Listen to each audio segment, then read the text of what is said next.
हमारे चैनल से जुड़े रहने के लिए YouTube पर इस चैनल को सब्सक्राइब करें। का असर है मुझे मालूम न था, नर्म नाजुक है बदन फूल से ज्यादा जिसका, उसका पत्थर का जिगर है मुझे मालूम न था। नर्म नाजुक है बदन फूल से ज्यादा जिसका, उसका पत्थर का जिगर है मुझे मालूम न था। अच्छा माशाल्लाह, सुभान अल्लाह। हमारे इरशाद बनारसी साहब भी मुझे मोहब्बतों से नवाज रहे हैं। वैसे आप लोगों को तो मालूम है कि शायर को तो हर आदमी इनाम देता है, मगर एनाउंसर को वही देता है जो बहुत ज्यादा अक्लमंद होता है। समझ रहे हैं? हाँ, आप लोग माशाल्लाह बड़े अदब के साथ बैठे हुए हैं। और कुछ लोग देखिए, एक साहब गए, उसके पीछे पीछे दो चार लोग और चले जा रहे हैं। हमारा समाज, हमारा मुआशरा कुछ सालों से पीछे पीछे चलना सीखा है। और हम तो वो कौमे मुस्लिम हैं कि हम तो आगे आगे चलने वाले थे। हमें पीछे किसने कर दिया? आपके जज्बातों एहसासात ने कर दिया, आपकी बुज़दिली ने कर दिया, आपकी हिम्मत जो अफजाई हो रही थी उसमें कमी आ गई, उसने किया। आप सरकार गौसे आजम की जिंदगी को अपना किरदार बनाने वाले हो, सरकार इश्क व मोहब्बत आला हजरत की खिदमत पे कुर्बान जाने वाले हो, हुजूर इमाम मिल्लत के दामने करम से वाबिस्ता होकर जन्नत खरीदने वाले हो। आप पीछे पीछे क्यों चल रहे हो? आगे आगे चलो। आप आगे चलने वाले कौम हो। हमें एक वाकया याद आ रहा है बड़ी तेजी से, माजरत के साथ। शहजादे इमाम मिल्लत बैठे हुए हैं, जिलानी सरकार बैठे हुए हैं, लेकिन मैं एक बात, कुछ ऐसी बातें होती हैं जिसमें हकीकत छुपी हुई होती है, कुछ में कोई अच्छा पैगाम छुपा हुआ होता है।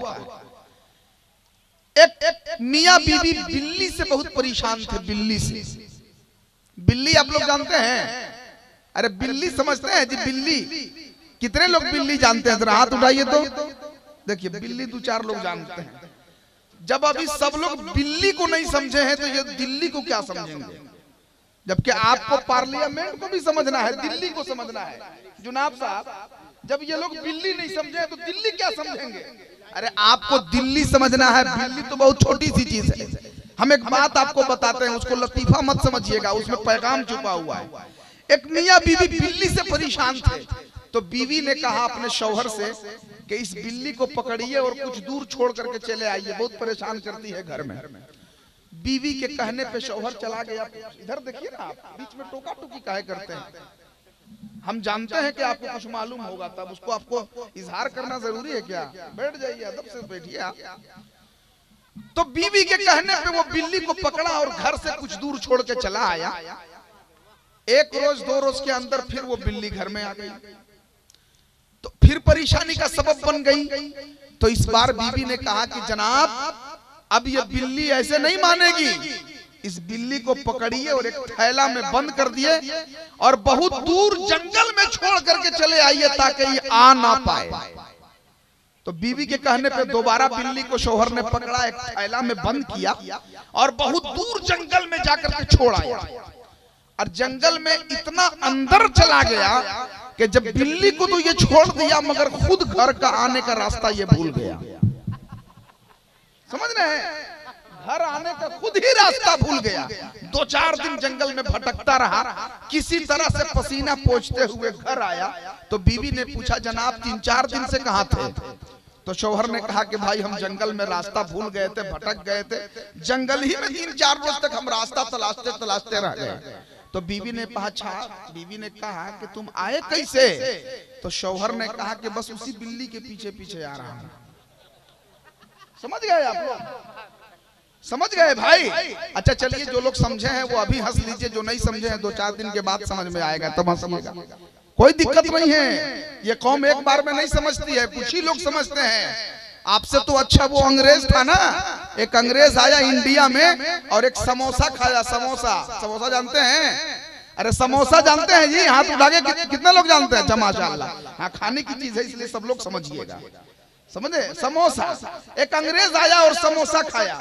समोसा तो खा लिया, लेकिन उसको हैरत हुई कि अरे भाई ये समोसा तो मैदा का बना हुआ है, लेकिन हैरत यह है कि इसके अंदर आलू गया कैसे। सर्च करने लगा कि चारों तरफ से बंद है भाई, मैदा का है, इसमें आलू अंदर गया कैसे। बहरहाल समोसा खाया, जब इंग्लैंड वापस जाने लगा अपना वतन तो 2-4 समोसा प्लास्टिक में रख लिया और चला गया। वहां जाके अपने बॉस को दिखाया कि सर हम इंडिया गए थे और एक अजीब चीज खा के आए हैं। कहा क्या है दिखाओ, तो समोसा निकाल के बताया कि देखिए ना सर हम इंडिया गए थे, समोसा खाए थे। तो कहा कि और अच्छी बात है खाए। कहा कि नहीं सर, हैरत की बात यह है कि इसको तोड़ के देखिए ना, आपको भी ताज्जुब होगा कि इसके अंदर आलू गया कैसे। तो उसका बॉस एक तमाचा खींच के मारा और अटैची से एक जलेबी निकाला और कहा कि 10 साल पहले हम भी इंडिया गए थे और ये जिलेबी खाए थे, आज तक हम ये नहीं हल कर पाए कि इसके अंदर शक्कर गया कैसे। आज दूसरी समस्या लेके चला आया, समझे। तो कभी कभी ये कैफियत पैदा होती है। अगर आप लोग बेदार हैं तो एक मर्तबा जरा शहजादा इमाम मिल्लत जिलानी सरकार के नाम पे हाथ उठा के कह दीजिए सुभान अल्लाह। अच्छा माशाल्लाह, इधर वाले लोग भी हाथ उठाते रहिए और स्टेज वाले से तो हम गुजारिश करेंगे कि आपको तो रात भर हक अदा करना है, आप लोग भी उठाते रहिए, वरना आप जानते हैं कि हम बेबाक नकीब है भाई। हम किसी भी बात को एकदम बरसरे माइक बोलने वाले। आप सभी लोग अदब के साथ बैठिए माशाल्लाह। अब सुनिए शेर, 2-3 शेर हमसे भी इरशाद बनारसी साहब को जैसे सुनाए हैं आपको जैसे ये सुनाए हैं और आप जैसे सुने हैं वैसी तो मेरी आवाज नहीं है और न हम तरन्नुम से पढ़ेंगे।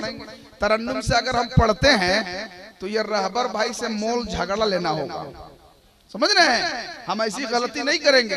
बस ये समझिए कि 2-3 शेर आप सुनिए, अगर वाकई में समझ में आ जाए कि अनाउंसर साहब ने बहुत अच्छा शेर सुनाया है तो मेरे अशआर पे भी आपको खड़े होकर के नारा लगाना है। कहते जरा हाथों को लहरा के सुभान अल्लाह, इधर वाले लोग भी कहते सुभान अल्लाह। अब सुनिए शेर के कल्ब में अज़मते ईमान कहां से आता। उलमाए किराम से खास तवज्जो चाहता हूं माशाल्लाह। हमारे बहुत सारे पुराने साथी भी बैठे हुए हैं, इधर हसमत भाई, अब्दुल कयूम भाई बैठे हैं और भी हमारे नईम साहब हुए ना माशाल्लाह और मुनाजिर साहब, बहुत सारे लोग बैठे हैं। देखें कल्ब में अज़मते ईमान कहां से आता, आप आते न तो कुरान कहां से आता। बात सही है, बात सही है। तो हाथ उठा के जरा कहते सुभान अल्लाह। देखिए इंशाअल्लाह आपका ईमान ताजा हो जाएगा। और ये बात समझिए कि हम उर्दू में शेर पढ़ रहे हैं, अरबी में नहीं पढ़ रहे हैं। और एक बात शहजादा इमाम मिल्लत से आप पूछ लीजिए, हमसे ज्यादा समझदार आप लग रहे हैं, इसलिए कि हम तो भाई उर्दू में शेर पढ़ रहे हैं, आप अरबी में सुभान अल्लाह कह रहे हैं। तो हमसे ज्यादा पढ़े लिखे तो आप ही हो गए, लेकिन कम से कम हक अदा करिए। सुनिए, कल्ब में अज़मत ईमान कहां से आता, आप आते न तो कुरान कहां से आता। तुझ पे कुर्बान, तुझ पे 100 जान से कुर्बान रबीउल अव्वल, तू ना आता तो ये रमजान कहां से आता।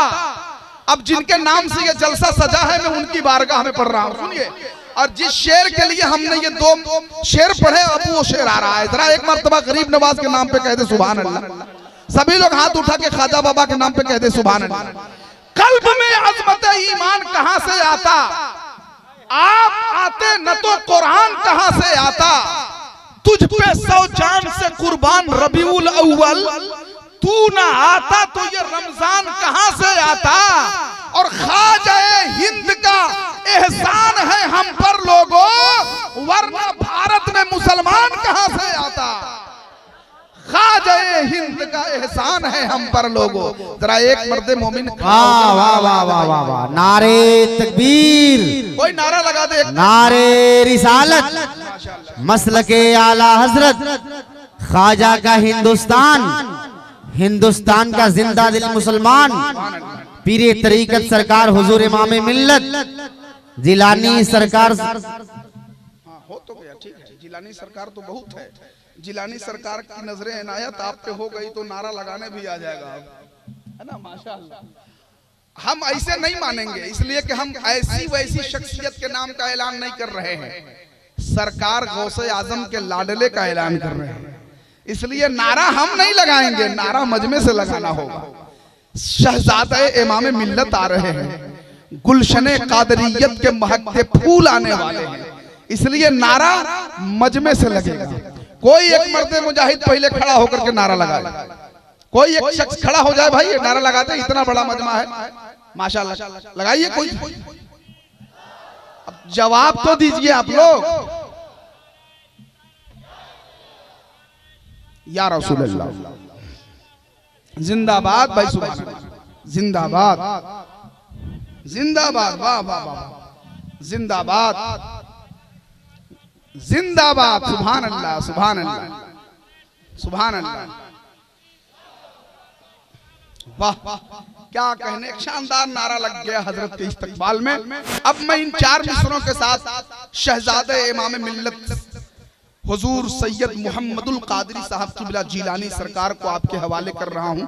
हजरत की बारगाह में अरीज़े खिताब पेश कर रहा हूं इस शेर के साथ कि मैं अभी एक फूल हूं, फौलाद हो जाऊंगा मैं अभी एक फूल हूं, फौलाद हो जाऊंगा मैं, ढल के इश्क़े मुस्तफा में शाद हो जाऊंगा मैं।